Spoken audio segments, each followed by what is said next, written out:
जय हिंद दोस्तों, स्वागत है आप सभी का जीएस वाला यूट्यूब चैनल पर। तो कैसे हैं आप सभी? एसएससी एमटीएस 2024 को टारगेट करते हुए हम ये क्लास कर रहे हैं। इससे पहले हम लोगों ने इतिहास की एक बेसिक क्लास की है। तो जिन भी स्टूडेंट्स ने उसको नहीं देखी है तो एक बार डिस्क्रिप्शन में लिंक लगी है दोस्त, इससे जाकर आप पहले उसको देख ले, ताकि आपके कुछ जो बेसिक तथ्य हैं इतिहास के बारे में वो क्लियर हो जाएंगे, ताकि आपको इस क्लास में जो है कोई भी प्रॉब्लम ना हो सके और चीज़ें एक बेहतर तरीके से सीक्वेंस आपको समझ में आ सके। जैसा कि हम लोगों ने इससे पहले वाली क्लासों में दोस्तों जो है वो प्रागैतिहासिक काल तक पढ़ लिया था। अब इसमें जो हम पढ़ेंगे वो आद्य ऐतिहासिक काल से पढ़ेंगे। इसमें हम सभी आद्य ऐतिहासिक काल से पढ़ते हैं, आद्य ऐतिहासिक काल से पढ़ेंगे। हम सब करें मेरे भाई, जिन लोगों ने वो वीडियो नहीं देखी जरूर देख लेना, ताकि दोस्त इसमें आपको पूरी तरह से समझ में आए। क्योंकि अगर आप उसको नहीं देखेंगे तो इसमें आपको समझ में आएगा, लेकिन दोस्त उतना नहीं आएगा। ठीक है, तो हम सब करें वो वीडियो आप जरूर देख लेंगे। इसमें मैं आपको आगे से पढ़ाता हूँ दोस्तों। आद्य ऐतिहासिक काल, आद्य ऐतिहासिक काल में मैंने आपको बताया था कि इसमें जो थे वो साक्ष्य मिले थे, इसमें एविडेंस मिले थे, बट ये पढ़े नहीं जा चुके थे। तो मैं आपको बता दूं, इसमें जो साक्ष्य मिले थे, इसमें जो साक्ष्य थे बट उन्हें पढ़ा नहीं जा सका है, उन्हें पढ़ा नहीं जा सका। ये इसकी बेसिक जो थी वो पहचान थी। ठीक है, अब इसके अंदर दोस्तों जो इसका उदाहरण है, इसके अंदर हम लोग सिंधु घाटी सभ्यता पढ़ते हैं। तो ये है, इसी को हम लोग इसके अंदर दोस्तों पढ़ने वाले हैं, सिंधु घाटी सभ्यता। तो जो सिंधु घाटी सभ्यता थी ये सिंधु नदी के तो किनारे थी। सबसे पहले तो आपको ये पता होना चाहिए। अब सभ्यता होती क्या है, तो देखिए दोस्तों, सभ्यता उसे कहते हैं, जैसे सबसे पहले तो ये जो नदी के ही किनारे क्यों होती है, नदी के किनारे इसलिए होती है क्योंकि जीवन जीने के लिए जल की आवश्यकता होती है, और वहीं पर रहकर ये कृषि कर सकते थे। अन्य भी आवश्यकताएं जो जल द्वारा होती थी, इसके लिए जो है सभ्यता, नदी के किनारे सभ्यता उत्पन्न होती है। उसी में जो है सिंधु घाटी सभ्यता थी, तो ये सिंधु नदी के किनारे थी। ये जो सभ्यता थी ये सिंधु नदी के किनारे थी, ये सिंधु नदी के किनारे थी। और इसे ही दोस्तों हड़प्पा सभ्यता के नाम से जाना जाता है, क्योंकि इस सभ्यता में जो सबसे पहला खोजा गया स्थल था वो हड़प्पा था। इसमें जो सबसे पहला खोजा गया स्थल था वो हड़प्पा था। इसी सिंधु घाटी सभ्यता को दोस्तों कई नामों से जाना जाता है। तो ये किसी को दोस्तों कांस्य युगीन सभ्यता कहा जाता है, क्योंकि इसमें कांसा की खोज हो चुकी थी। तो कांस्य युगीन इसे सभ्यता कहा जा सकता है, कांस्य युगीन सभ्यता इसे कहा जा सकता है। इसे ही दोस्तों जो है वो नगरी सभ्यता भी कहा जाता है। इसे ही दोस्तों नगरी सभ्यता भी कहा जाता है, नगरी जो है सभ्यता कहा जाता है, क्योंकि इसमें जो नगर नियोजन की व्यवस्था थी वो एकदम बढ़िया थी, एकदम बेहतर तरीके से नगर नियोजन की व्यवस्था थी। तो ये एक नगरी सभ्यता कहा जाता है सिंधु घाटी सभ्यता को। और इसे हड़प्पा सभ्यता के नाम से इसलिए जाना जाता है क्योंकि इसमें जो सबसे पहला खोजा गया स्थल था वो हड़प्पा था। मैं आपको बताता हूँ, हड़प्पा, इसे ही दोस्तों हड़प्पा सभ्यता के नाम से भी जाना जाता है। तो हड़प्पा की खोज कब हुई थी, ये बढ़िया फैक्ट है दोस्तों। जो हड़प्पा है ये स्थल था, ये सबसे पहले खोजा गया सिंधु घाटी सभ्यता का स्थल था। इसी के नाम पर इसे सिंधु घाटी सभ्यता या हड़प्पा सभ्यता कहा जाता है। तो इसकी खोज दोस्तों 1921 ईस्वी में हुई थी, 1921 एडी में हुई थी। 1921 ईस्वी में इसकी खोज हुई थी, और इसकी जो खोज की थी वो दयाराम साहनी ने की थी। इसकी जो खोज थी, इसके जो खोजकर्ता थे, इसके जो खोजकर्ता थे वो दयाराम साहनी थे। कौन? दयाराम साहनी ने इसकी खोज की थी। और ये जो स्थल था ये किस नदी के तट पर था, तो ये किस नदी के तट पर था, तो दोस्तों ये रावी नदी के तट पर था, ये रावी नदी के तट पर था। वर्तमान में ये स्थल कहाँ पर है, तो वर्तमान में मैं बता दूं, वर्तमान में ये स्थल जो है वो पाकिस्तान में है। वर्तमान में ये स्थल कहाँ है, तो ये वर्तमान में ये पाकिस्तान में स्थल है दोस्तों। ये सिंधु घाटी सभ्यता की जो है वो पहचान थी। इसे सिंधु नदी के किनारे उत्पन्न हुई थी, और इसे ही कांस्य युगीन सभ्यता कहा गया, इसे ही नगरीय सभ्यता कहा जाता था। ठीक है दोस्तों, और इसके बाद इसी में सबसे महत्वपूर्ण जो एक स्थल खोजा गया था वो था मोहनजोदड़ो। मोहनजोदड़ो दोस्तों, दूसरा जो इसका स्थल था वो था मोहनजोदड़ो। मोहनजोदड़ो, मोहनजोदड़ो, इसको दोस्तों आप बहुत इंपॉर्टेंट मार्क कर लीजिए, क्योंकि सिंधु घाटी सभ्यता का अगर मैं बात करूं, सबसे बड़ा स्थल था तो मोहनजोदड़ो था, और सबसे महत्वपूर्ण स्थल था तो वो मोहनजोदड़ो ही था। मोहनजोदड़ो, इसका दोस्तों जो अर्थ होता है, इसका जो मोहनजोदड़ो का अर्थ होता है, तो इसका अर्थ होता है मृतकों का टीला। इसका अर्थ होता है मृतकों का टीला, मृतकों का टीला, इसका बेसिकली अर्थ होता है। और ये मोहनजोदड़ो था, ये वर्तमान में दोस्तों कहाँ पर पड़ता है, तो ये वर्तमान में मैं बता दूं पाकिस्तान का स्थल है। वर्तमान में अगर इसकी स्थिति में बताऊं तो ये पाकिस्तान का स्थल है, वर्तमान में ये पाकिस्तान की स्थल है। और इसकी खोज किसने की थी, इसकी खोज किसने की थी, तो मैं बता दूं इसकी जो खोज की थी, इसकी खोज की थी R.D. बनर्जी ने, राखलदास बनर्जी ने इसकी खोज की थी।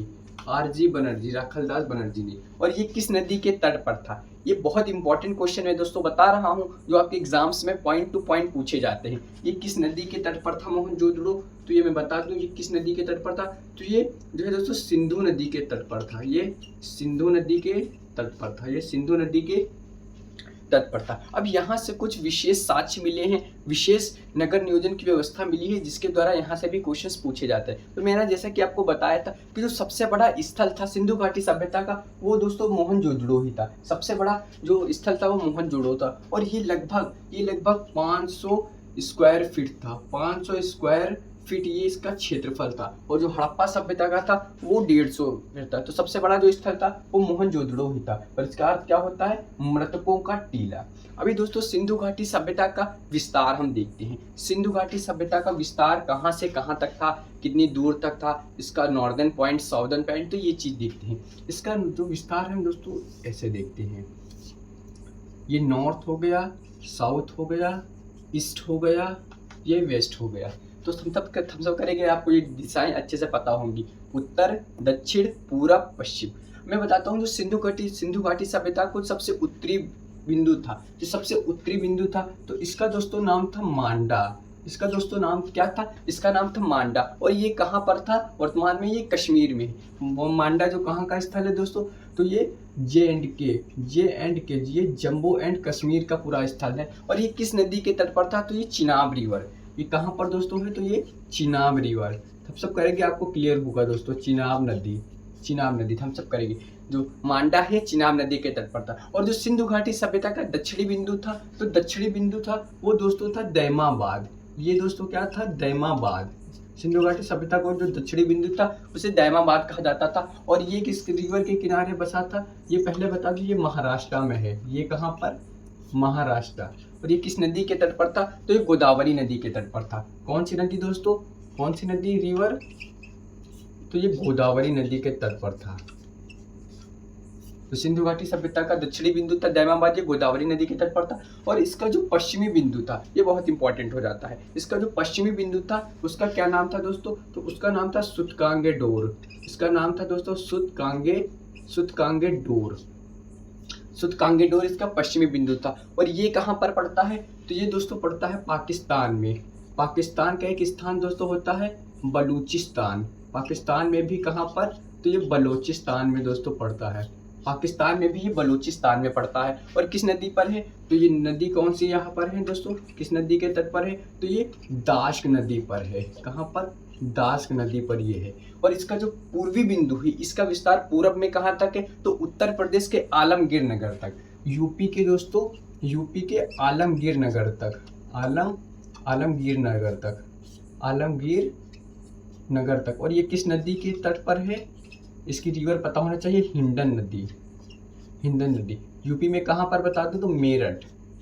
आपको ये चीज़ें याद रखनी है। तो जो सिंधु घाटी सभ्यता का विस्तार था आपको मैंने क्लियर करा दिया। इसका उत्तरी बिंदु मांडा था जो चिनाब नदी के तट पर था। और इसका जो दक्षिणी विस्तार था वो दैमाबाद, महाराष्ट्र, गोदावरी नदी। जो पश्चिम में इसका विस्तार था वो बलूचिस्तान, पाकिस्तान में दाश्क नदी पर था। और इसका जो पूर्वी विस्तार था उत्तर प्रदेश के मेरठ जनपद में आलमगीर नगर, हिंडन नदी पर था। ठीक है दोस्तों, ये इसका सिंधु घाटी सभ्यता का विस्तार था। अभी हम यहाँ से पढ़ने वाले हैं जो हड़प्पा कालीन स्थल थे, हड़प्पा काल स्थल थे, वहाँ से क्या साक्ष्य मिले हैं और वो किस स्टेट में पाए जाते हैं। बेसिकली इस समय जो क्वेश्चन एसएससी पूछती है वो एंशिएंट से उठाकर उसको जो रिलेट करती है वो करंट से रिलेट करती है। तो उनकी जैसे पूछा जाता है कालीबंगा वर्तमान में किस राज्य में है। इसलिए मैं आपको एक चीज़ देखे होंगे, जितनी भी कंडीशंस मैंने प्रेजेंट में भी बताने की पूरी कोशिश की है। ठीक है दोस्तों, तो उसकी वर्तमान स्थिति भी हमें पता होनी चाहिए, क्योंकि यहाँ से भी क्वेश्चन ज़्यादातर पूछा जा रहा है। तो अब मैं आपको जो है वो हड़प्पा कालीन स्थल जो हैं उनके बारे में बताता हूँ। सबसे पहले जो है प्रमुख स्थलों में बात करें तो सबसे पहले जो, और दोस्तों आपको सूतकांगेडोर में मैंने आपको बताया, ये सिंधु घाटी सभ्यता का सबसे बड़ा बंदरगाह था, सबसे बड़ा बंदरगाह था, सबसे बड़ा ये बंदरगाह था, सबसे बड़ा ये बंदरगाह था। इससे पहले लोथल से भी हमें बंदरगाह के साक्ष्य मिलते हैं, लोथल भी एक बंदरगाह कहा जाता है। बट सबसे बड़ा अगर बात करें तो सूतकांगेडोर सबसे बड़ा बंदर था, सबसे बड़ा पोर्ट था। उसके बाद दोस्तों मैं बताता हूँ आपको लोथल के बारे में। लोथल ये भी हड़प्पा कालीन सभ्यता में जो है एक प्रमुख स्थल था, और इससे यहाँ से दोस्तों बंदरगाह के हमें साक्ष्य मिले हैं। यहाँ से हमें बंदरगाह के साक्ष्य मिले हैं, बंदरगाह के साक्ष्य। यहाँ से दोस्तों क्या होता था, व्यापार होता था। जो विश्व की दूसरी सभ्यताएं थी, जैसे मेसोपोटामिया की सभ्यता, क्रीट की सभ्यता, मिस्र की सभ्यता, तो हमें ये साक्ष्य मिले हैं कि जो सिंधु घाटी सभ्यता थी इसका हमें व्यापार कहाँ से होता था, मेसोपोटामिया की सभ्यता से, मिस्र की सभ्यता से, क्रीट की सभ्यता से। तो यहाँ से लोथल से बंदर के साक्ष्य मिले हैं। तो दोस्तों लोथल किस नदी के तट पर था, ये भी प्रश्न पूछा जाता है, बताएंगे। जो लोथल था ये किस नदी के तट पर था, बर बताएं सभी। तो लोथल ये दोस्तों किस नदी के तट पर था, तो ये भोगवा नदी के तट पर था, ये भोगवा नदी के तट पर था, ये भोगवा नदी के तट पर था। और पूछा जाता है लोथल वर्तमान में किस स्टेट में पड़ता है, इसकी वर्तमान स्थिति आपको जरूर पता होनी चाहिए। जो लोथल है ये दोस्तों वर्तमान में कहाँ पर पड़ता है, वर्तमान में ये दोस्तों गुजरात में पड़ता है, वर्तमान में ये गुजरात में पड़ता है। लोथल के ये कुछ बेसिक तथ्य हैं, आपको अवश्य पता होना चाहिए, ठीक है दोस्तों। नेक्स्ट अगर मैं बात करूं, नेक्स्ट जो स्थल था वो दोस्तों कालीबंगा। कालीबंगा के बारे में भी आपको पता होना चाहिए। सबसे पहले तो पता होना चाहिए कालीबंगा किस स्टेट में पड़ता है, तो ये दोस्तों राजस्थान में पड़ता है। ये कहाँ पर, जो कालीबंगा है ये राजस्थान में पड़ जाता है। और यहीं से हमें जो है वो चूड़ियों का साक्ष्य मिले हैं, चूड़ियों बैंगल्स के साक्ष्य हमें यहीं से मिले हैं, चूड़ियों के हमें साक्ष्य यहीं से मिले हैं, चूड़ियों के साक्ष्य हमें कालीबंगा से मिले हैं। और कालीबंगा किस नदी के तट पर था, कालीबंगा किस नदी के तट पर था, तो ये दोस्तों घग्गर नदी के तट पर था, ये घग्गर नदी के तट पर स्थित पाया जाता है। आगे हम दूसरे जो है पुरास्थल को देखते हैं, तो देखते हैं आगे हम। अगला दोस्तों जो हम स्थल होता है वो होता है धौलावीरा। हमें धौलावीरा के बारे में भी पता होना चाहिए, हड़प्पाकालीन स्थल है। धौलावीरा दोस्तों वर्तमान में गुजरात में पड़ता है। जो धौलावीरा है इसकी अगर वर्तमान स्थिति देखें तो ये गुजरात में है, ये गुजरात में पड़ता है। और जो धौलावीरा है यहाँ से कौन कौन से एविडेंस मिले हैं, यहाँ के कौन से साक्ष्य मिले हैं, तो यहाँ के जो साक्ष्य यहाँ से मिले हैं, यहाँ दोस्तों जलाशय के साथ यहाँ से मिले हैं, जलाशय के साथ और बांध निर्माण के साक्ष्य भी हमें यहीं से मिले हैं। बांध निर्माण के साक्ष्य भी हमें इसी हड़प्पाकालीन स्थल से मिले हैं। नेक्स्ट अगर मैं बात करूँ तो चन्हूदड़ो, ये भी दोस्तों हड़प्पाकालीन एक बहुत बढ़िया स्थल था, यानी यहाँ से विशेष साक्ष्य मिले हैं जो आपकी एग्जाम के पॉइंट ऑफ व्यू से बहुत इंपॉर्टेंट हो जाता है। दोस्तों जो चन्हूदड़ो था, सबसे पहले तो इसकी आपको वर्तमान स्थिति पता होनी चाहिए। ये पाकिस्तान का स्थल है, वर्तमान में ये पाकिस्तान में है। और इसकी खोज कब हुई थी, तो इसकी खोज 1931 ईस्वी में हुई थी। जो चन्हूदड़ो था इसकी खोज 1931 ईस्वी में हुई थी। और यहाँ से जो हमें एविडेंस मिले हैं, यहाँ से हमें जो एविडेंस साक्ष्य मिले हैं, तो यहाँ से हमें दोस्तों मनके के साक्ष्य हमें यहीं से मिले हैं। और यहीं से हमें दोस्तों जो है यहीं से हमें महिलाओं के सौंदर्य के साक्ष्य में मिले हैं, महिलाओं के सौंदर्य के साक्ष्य हमें यहीं से मिले हैं, सौंदर्य के साक्ष्य। इनमें दोस्तों क्या होता था, बूंदी होती थी, और कंघा हो गया, लिपस्टिक हो गई, और यहाँ पर जैसे शीशा हो गया। तो ये भी जो साक्ष्य हैं वो हमें चन्हूदड़ो से मिलते हैं। जो औरत के जो मेकअप के सामान होते थे, लाली, लिपस्टिक, ये सभी जो है चन्हूदड़ो से मिलते हैं। अगला मैं बात करूँ तो दोस्तों क्या है, तो वो राखीगढ़ी, ये भी हड़प्पाकालीन स्थल था। राखीगढ़ी दोस्तों, तो राखीगढ़ी हड़प्पाकालीन स्थल था। ये कहाँ पर वर्तमान में है, तो इसकी स्थिति भी आपको पता होनी चाहिए। ये वर्तमान में दोस्तों हरियाणा में है, ये वर्तमान में हरियाणा राज्य में पड़ता है, और इसकी खोज इसकी खोज 1953 में हुई थी। इसके बारे में बस आपको इतना ही याद करना है, इसकी खोज 1953 में, और ये हरियाणा राज्य में पड़ता है। नेक्स्ट अगर मैं बात करूं तो उसके बाद दोस्तों आता है हमारा जो है वो रंगपुर के बारे में भी इसकी वर्तमान स्थिति आपको पता होना चाहिए। ये भी गुजरात में पड़ता है। जो रंगपुर है ये गुजरात का स्थल है, हड़प्पाकालीन स्थल है, और ये गुजरात स्टेट में पड़ता है। इसकी भी खोज जो हुई थी दोस्तों, इसकी भी खोज हुई थी तो 1953 में ही इसकी भी खोज हुई थी। इसके बारे में भी आपको इतना पता होना चाहिए। अगला अगर मैं बात करूँ तो आपका बहुत इंपॉर्टेंट है मोहनजोदड़ो।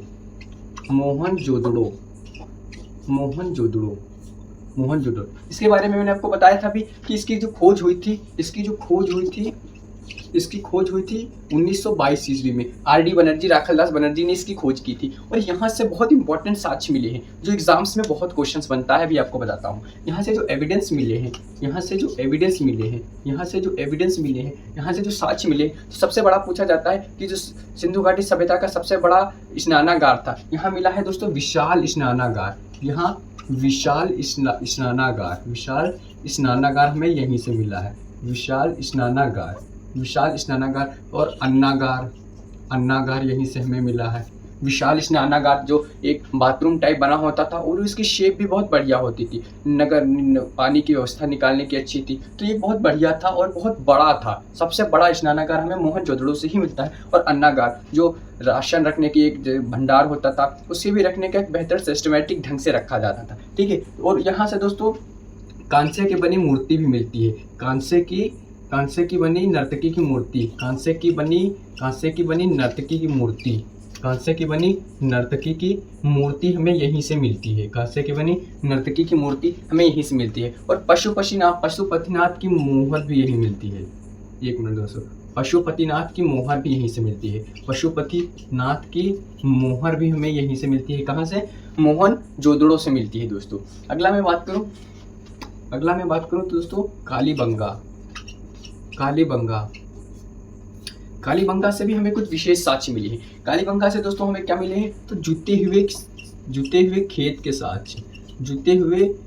साक्ष्य हमें कहाँ से मिले हैं? जुते हुए खेत के साक्ष्य हमें कालीबंगा से मिले हैं। तो ये कुछ इंपॉर्टेंट वो स्थल थे जहाँ से हमें कुछ साक्ष्य मिले हैं, ये बहुत इंपॉर्टेंट हो जाता है।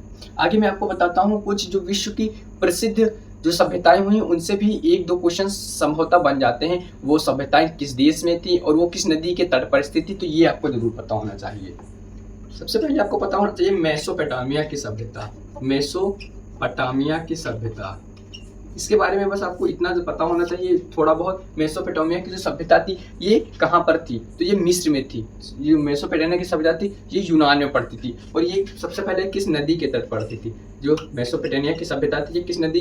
तो ये दजला और फरात नदी के तट पर थी। दजला और फरात नदी के ये तट पर स्थित थी। आपको उससे यही पूछा जाएगा क्योंकि जो सिंधु घाटी सभ्यता का व्यापार होता था वो मेसोपोटामिया की सभ्यता के साथ होता था। और जो मेसोपोटामिया की सभ्यता थी ये दजला और फरात नदी के जो है वो किनारे बसी थी। एक और इम्पोर्टेंट सभ्यता यहाँ पर दोस्तों पूछी जाती है क्रीट की सभ्यता। दोस्तों जो क्रीट की सभ्यता थी ये कहाँ पर थी? तो इसे ही जो है मिस्र का वरदान कहा जाता था, नील नदी का वरदान कहा जाता था। जो क्रीट की सभ्यता थी इसे नील नदी का वरदान कहा जाता था। और एक आपको और पता होनी चाहिए चीन की सभ्यता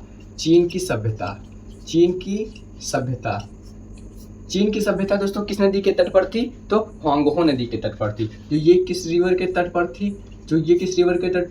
तो ये ह्वांगहो रिवर के तट पर थी, ये ह्वांगहो नदी के तट पर थी। तो ये बेसिकली सिंधु घाटी सभ्यता से जो आपके एग्जाम्स में क्वेश्चंस बनते हैं वो मैंने अधिकतर टैकल कराने की कोशिश की। और हो सकता है आप सभी की इस क्लास से बाहर कोई क्वेश्चन नहीं जाने वाला है, क्योंकि सिंधु घाटी सभ्यता से जितने भी क्वेश्चंस बन सकते थे मैंने वो आपको सभी कराने की कोशिश की। तो इसी तरह हम SSC MTS को टारगेट करते हुए क्लासेस करते रहेंगे। इस वीडियो में मेरे भाई इतना ही, मिलते हैं नेक्स्ट वीडियो में। तब तक के लिए बाय एंड टेक केयर। जय हिंद, जय भारत।